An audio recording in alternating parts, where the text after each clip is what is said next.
my background, I was a former educator, and now I'm on the other side of it where I'm a mother, and I can't tell you how many times I've heard teachers say to me, you know what, Marissa, please just bathe your kids, pick them up from school, feed them, bring them to school the following day. You know, in many schools, they don't even assign homework anymore because they say that, you know, all the schoolwork, all the education of a child needs to happen in the school. And, you know, mom and dad if it's a mom and dad, can raise the kids and then drop them off again. And so there really is a huge separation that we're seeing within the building of a family unit. And when you talk about drawing some lessons from Judaism and living an Orthodox life or even a real Christian dedicated life, the thing that I think about is the V'ahavta, the prayer that says V'shinantam levanecha, right? And you should teach your children, right? We put in our mezuzah on our doorpost, the Shema and the V'ahavta, so that we're reminded. My kids will walk by and they'll kiss it every single day, and they're taught in school to kiss it every single day. And when I see them kiss it, it reminds me that it is my job to teach our kids our values. But the state and our education system is actually telling us to do the exact opposite. Right. I think that you've really put your finger on probably the central issue, which is that in a traditional society, the main thing that children are taught is first to honor their parents. I mean, like in first grade, when my children go to school, all of first grade is built around the teachers in the school telling the children, you know, okay, here's a contest. How did you honor your parents yesterday? How did you honor your parents today? Honoring your parents, that emotional stance of my main responsibility as a child, my main responsibility is to make sure that my parents feel my gratitude, that they feel like I'm trying to help them.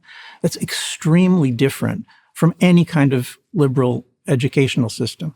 A child who begins by learning honor your parents, then when they get older, they can honor their teachers, they can honor the laws, they can honor the Torah, they can honor the rabbis, they can honor their husband or their wife. Mm-hmm. They can, right? I mean, there's a full life of participating.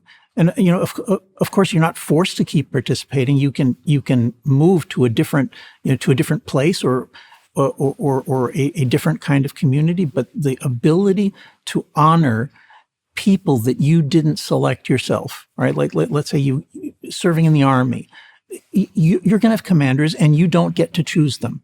And the place where you learned this was in first grade, where the teachers, all of these authority figures, the main thing they want to tell you is it's all coming from your parents. And just look, that's 180 degrees the opposite of what's happening now in schools in America and virtually everywhere. Kids are being taught now that if their parents don't affirm their wish to change their gender, then, you know, their parents are wrong. They say, you know, don't listen to their parents. Not only don't listen to your parents, don't tell your parents if you're struggling with your gender. Right. And look, let's just make this really simple, because at a certain level, it just is simple. The difference between a Jewish or a Christian society and the revolutionary Marxist society that we're moving into now. The main difference is Judaism and Christianity say that the parents are responsible for teaching their children. Just you were quoting Moses just now from Deuteronomy, and that's just it. It's right there in the Torah. It's right there in the Bible. The parents are responsible for teaching the children. But these woke neo-Marxists who are taking over society, they don't believe this in this at all. They're saying the opposite. They're saying, you don't have a right to raise your children. We know better. We have experts, people from universities, you know, who've been trained, and they know how to teach your children. And so you don't get to teach your children. It's the experts will teach them.